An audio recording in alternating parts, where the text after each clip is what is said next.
नमस्कार, जो sky bulletin में आपका स्वागत है। मैं हूं वर्षा पंवार और चलिए बढ़ते हैं खबरों की ओर। नगर परिषद आयुक्त जब्बर सिंह के निर्देश पर नगर परिषद की टीम ने शुक्रवार को भी विभिन्न शादी समारोह स्थलों का निरीक्षण किया। इस दौरान आयोजकों व संचालकों को कोरोना संक्रमण से बचाव के लिए मौके पर मास्क, सैनिटाइजर व थर्मल स्कैनर गन रखने के साथ ही सोशल डिस्टेंसिंग की पालना कराने के लिए पाबंद किया गया। शुक्रवार को परिषद की टीम ने सातपुलिया स्थित द्वारकाधीश गार्डन, फतेहपुरिया बगीची, साकेत नगर स्थित सामुदायिक भवन, मेवाड़ी गेट स्थित शिवबाड़ी सहित अन्य समारोह स्थलों का निरीक्षण किया। निरीक्षण के दौरान परिषद टीम सदस्यों ने यहां संचालकों या उनके प्रतिनिधियों को कोविड-19 गाइडलाइन की पालना सुनिश्चित करने के लिए पाबंद किया। टीम सदस्यों ने चेताया कि अगर किसी ने इसे नजरअंदाज किया तो उनके खिलाफ नियमानुसार कार्रवाई की जाएगी। टीम में पैरोकार मनोज कुमार शर्मा, गेराज अधीक्षक रतन सिंह पंवार, अमित पंडित तथा योगेश शर्मा आदि शामिल थे। अजमेर रोड पर आमजन के लिए परेशानी का कारण बन रहे अधिक ऊंचाई वाले सीवरेज लाइन चैम्बर के ढक्कनों की आखिर सीवरेज लाइन ठेकेदार ने सुध ले ली है। शुक्रवार को ठेकेदार की ओर से अजमेर रोड पर अधिक ऊंचाई वाले सीवरेज लाइन के ढक्कनों की खुदाई करते हुए उन्हें समतल किया ताकि आमजन को होने वाली परेशानियों से निजात मिल सके। चैम्बर के ढक्कनों की ऊंचाई कम होने के बाद अब दुर्घटनाओं से निजात मिलेगी। मालूम हो कि शहर के अजमेर रोड पर सीवरेज लाइन डालने के बाद बनाए गए चैम्बर की ढक्कनों की ऊंचाई अधिक होने के कारण वहां से गुजरने वाले राहगीरों तथा वाहन चालकों को भारी परेशानियों का सामना करना पड़ रहा था। अधिक ऊंचाई वाले ढक्कनों के कारण कई बार दोपहिया वाहन चालक दुर्घटनाग्रस्त होकर चोटिल हो गए। गत दिनों उक्त समस्या को लेकर जे स्काई न्यूज चैनल ने खबर का प्रसारण किया था। जे स्काई न्यूज चैनल की खबर को गंभीरता से लेते हुए नगर परिषद प्रशासन ने सीवरेज लाइन के ठेकेदार को उक्त समस्या के समाधान के लिए पाबंद किया, जिसके बाद ठेकेदार ने शुक्रवार को अधिक ऊंचाई वाले चैम्बर के ढक्कनों को समतल किया। दीपावली के बाद से शहर में रोजाना कोरोना विस्फोट हो रहा है। शुक्रवार को भी शहर में 26 नए संक्रमित सामने आए हैं। रोजाना औसतन 25 से ज्यादा संक्रमित सामने आ रहे हैं। गुरुवार को भी ब्यावर शहरी क्षेत्र, सिटी डिस्पेंसरी, ग्रामीण क्षेत्र और निजी अस्पताल से मिलाकर 173 सैंपल जांच के लिए भिजवाए गए थे, जिनमें से 26 लोगों के संक्रमित पाए गए हैं। दहशत तो बढ़ रही है, लेकिन लोगों की लापरवाही भी सामने आ रही है। शहर में लोग न सिर्फ बिना मास्क के घूमते दिख रहे हैं, बल्कि सुरक्षा को लेकर भी कोई सतर्कता नहीं बरत रहे हैं। मालूम हो कि कोरोना से मुक्त होने के बाद भी मरीजों को डायबिटीज, ब्लड प्रेशर, सीने में दर्द, सांस लेने में परेशानी, थकान जैसी दूसरी बीमारियों और परेशानियों का सामना करना पड़ रहा है। 40 साल तक के युवाओं के भी 60% तक फेफड़े प्रभावित हो रहे हैं। विशेषज्ञों का मानना है कि नेगेटिव होने के बाद भी सांस लेने में परेशानी, थोड़ी सी देर में थकान होना, चक्कर आना, हल्का बुखार, जोड़ों में दर्द जैसे लक्षण सामान्य बात हैं। पोस्ट कोविड का मुख्य लक्षण सांस में परेशानी है और इसका मुख्य कारण फेफड़ों में संक्रमण है। उधर शुक्रवार को पुष्कर मेले का अवकाश होने के कारण हाफ डे में चिकित्सा विभाग की ओर से कुल 104 लोगों के कोरोना सैंपल लेकर जांच के लिए अजमेर भिजवाए गए हैं। प्रदेश में जहां एक और बढ़ती विद्युत दरों के कारण आमजन खासा परेशान है, बढ़ते बिजली के बिलों के कारण आमजन का बजट गड़बड़ा रहा है, वहीं दूसरी ओर शहर के राजकीय अमृतकोर चिकित्सालय परिसर में बिजली का दुरुपयोग हो रहा है। एकेज परिसर में रोशनी के लिए लगाई गई हाई मास्ट लाइट रात के बजाय दिन के समय रोशन होती है। इससे क्षेत्र में लगाई गई हाई मास्ट लाइट की उद्देश्य भी पूरा नहीं हो रहा है और नगर परिषद का विद्युत बिल भी बढ़ रहा है, जिसका असर आम आदमी पर पड़ रहा है। एकेज परिसर में दिन के समय जलने वाली हाई मास्ट लाइट को लेकर आसपास के दुकानदारों ने बताया कि विगत लंबे समय से उक्त हाई मास्ट लाइट रात के बजाय दिन के समय जलती रहती है। रात के बजाय दिन के समय हाई मास्ट लाइट के रोशन रहने के कारण रात के समय रोगियों तथा परिजनों को परेशानियों का सामना करना पड़ता है। दुकानदारों ने बताया कि इस बाबत नगर परिषद प्रशासन को भी शिकायत की गई, लेकिन अब तक इस ओर ध्यान नहीं दिया गया है, जिसके कारण दुकानदारों में रोष व्याप्त है।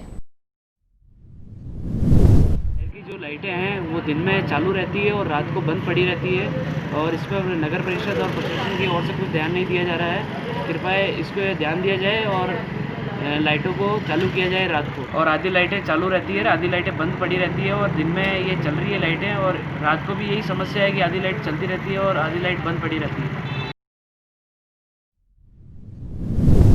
कार्तिक मास शुक्ल पक्ष पूर्णिमा पर 30 नवंबर सोमवार को इस साल का आखिरी चंद्र ग्रहण है। यह पूर्वी भारत में आंशिक रूप से दिखाई देगा। राजस्थान में चंद्र ग्रहण दिखाई नहीं देगा।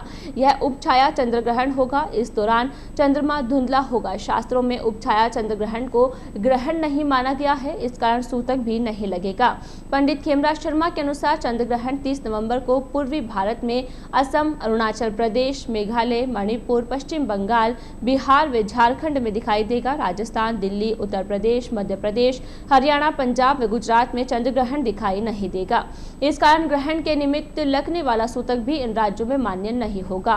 मंदिरों में आरती व पूजा पाठ यथावत होंगे। मंदिरों के पट भी बंद नहीं होंगे। मालूम हो कि इस वर्ष का पहला चंद्र ग्रहण 10 से 11 जनवरी की रात को तथा दूसरा चंद्र ग्रहण 5 से 6 जून की रात को हुआ था। 30 नवंबर का चंद्र ग्रहण इस साल का आखिरी होगा। इससे पहले इसी प्रकार का चंद्र ग्रहण 5 जुलाई को था, जो भारत में दिखाई नहीं दिया। साल 2020 में कुल 4 चंद्र ग्रहण हुए हैं।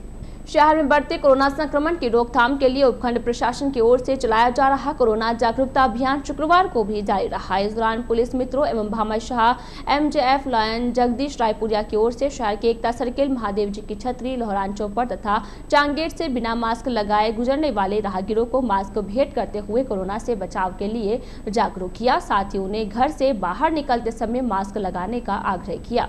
इस दौरान पुलिस मित्रों ने राहगीरों की थर्मल स्क्रीनिंग की तथा वहां से गुजरने वाले राहगीरों को कोरोना से बचाव के लिए मास्क लगाने, 2 गज की दूरी बनाकर रखने तथा बार-बार साबुन से हाथ धोने के बारे में जानकारी दी।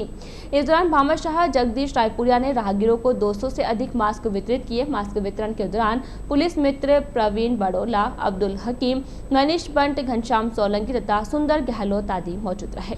SDM श्वेता चौहान की अध्यक्षता में शुक्रवार को सब्जी मंडी के फल एवं सब्जी विक्रेताओं के साथ एक आवश्यक बैठक आयोजित की गई। SDM कक्ष में आयोजित बैठक में मंडी में सरकार की ओर से जारी कोरोना गाइडलाइन की पूर्ण रूप से पालना करने को लेकर विचार विमर्श किया गया। साथ ही व्यवस्थाओं में सुधार के लिए भी फल एवं सब्जी विक्रेताओं की ओर से सुझाव भी मांगे। इस दौरान SDM चौहान ने फल एवं सब्जी विक्रेताओं से कहा कि सभी व्यापारियों को 40 फुट की रोड को छोड़कर ही अपनी दुकानों पर फल एवं सब्जी की बिक्री करनी चाहिए, जिसके चलते दुकानों के आसपास ज्यादा भीड़ एकत्रित नहीं हो सके और एक दूसरे से उचित दूरी बनाई जा सके। उपखंड अधिकारी चौहान ने कहा कि मंडी के भीतर प्रवेश करने वाले प्रत्येक व्यापारी के चेहरे पर मास्क आवश्यक होना चाहिए तथा 2 गज की दूरी बनाकर ही सब्जी विक्रेताओं को अपना व्यापार संचालित करना चाहिए, जिससे शहर में बढ़ते कोरोना संक्रमण पर काबू पाया जा सके। बैठक के दौरान मंडी सचिव महेश शर्मा, शहर कोविड प्रभारी शलभ टंडन, दयाल भाई, मिठू साखला, प्रीतम दगदी, सोनू साखला, सुनील भाटी तथा देवीदास सोनी सहित अन्य फल एवं सब्जी विक्रेता उपस्थित थे। निर्णय हुआ है कि जो भी लोग प्लेटफॉर्म के बाहर हैं और जो 40 फुट की रोड के अंदर आ रहे हैं उनको हटा के पीछे बैठेंगे वो लोग, जिससे कि भीड़ पर नियंत्रण होगा और वहाँ पे मास्क और सोशल डिस्टेंसिंग की पूर्ण पालना ये समिति द्वारा की जाएगी। सब्जी मंडी में होने वाली भीड़ और कोरोना संक्रमण को देखते हुए भीड़ को मैनेज करने के लिए और संक्रमण स्प्रेडिंग नहीं हो, इसके लिए आज हमारे व्यापारियों की प्रशासन के साथ मीटिंग हुई है और उसमें कैसे भीड़ कम की जा सके, रिटेल मार्केट को कैसे कम किया जा सके, होलसेल मार्केट को बढ़ावा दिया जाए, इस हिसाब से मीटिंग रखे और व्यापारियों से इस व्यवस्थाओं को कायम कराने के लिए मैडम SDM मैडम ने भी निवेदन किया और इन व्यवस्थाओं को लागू करवाने की रहेगी। डाक विभाग द्वारा केंद्र सरकार एवं राज्य सरकार के सभी पेंशनर्स हेतु डिजिटल लाइव सर्टिफिकेट बनाए जा रहे हैं। केंद्र सरकार, राज्य सरकार, डिफेंस, डाक विभाग, बैंक, दूरसंचार विभाग एवं EPFO एवं अन्य सरकारी संस्थाओं के पेंशनर्स उक्त योजना का लाभ उठा सकते हैं। उक्त सर्टिफिकेट पोस्टमैन द्वारा पेंशनर्स के घर जाकर बनाए जा रहे हैं। विभाग की ओर से इस हेतु मात्र 70 रुपए का साधारण शुल्क लिया जा रहा है। उधर केंद्र तथा राज्य सरकार ने डिजिटल लाइव सर्टिफिकेट प्रस्तुत करने की अंतिम तिथि को बढ़ाते हुए 30 नवंबर के बजाय 28 फरवरी 2021 कर दिया है।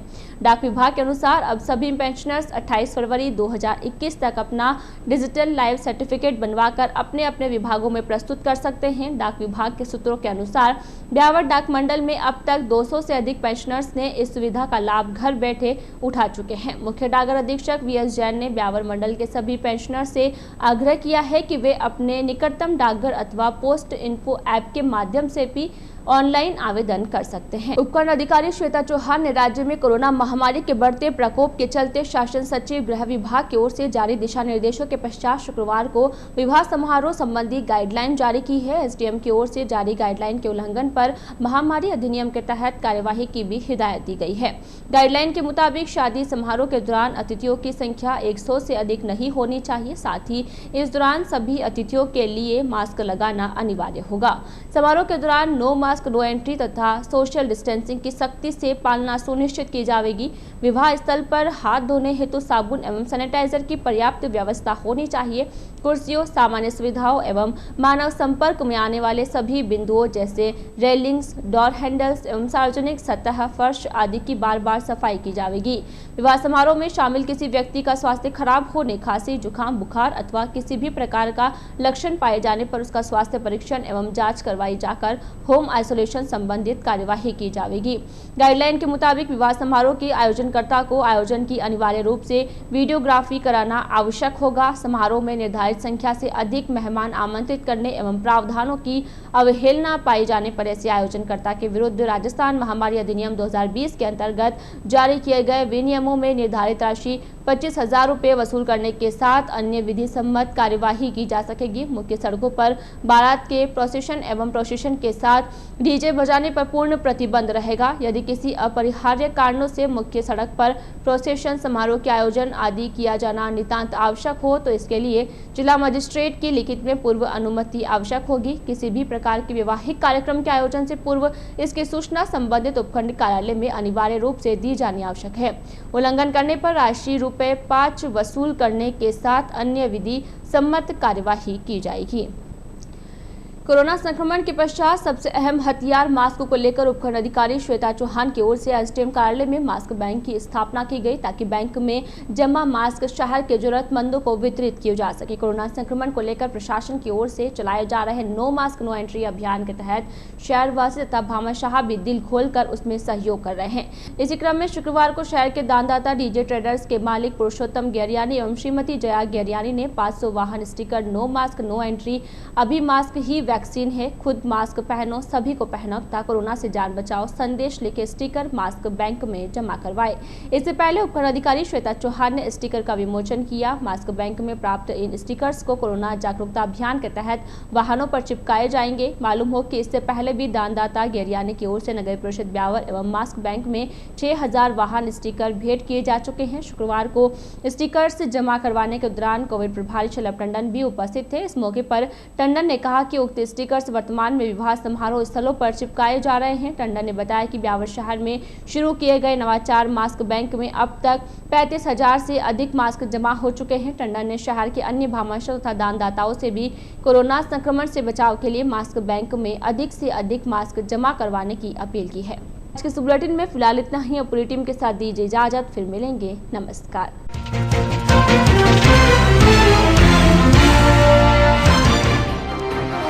परिषद की टीम ने किया समारोह स्थलों का निरीक्षण। कोरोना गाइडलाइन को लेकर संचालकों को किया पाबंद।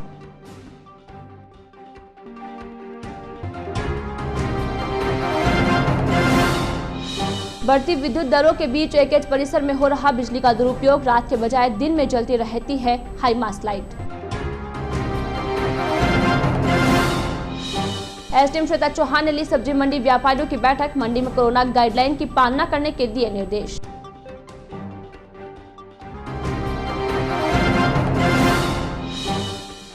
और शहर में बढ़ते कोरोना की रोकथाम के लिए प्रशासन का जागरूकता अभियान जारी। पुलिस मित्र एवं भामाशाह ने महादेव जी की छतरी पर बांटे मास्क।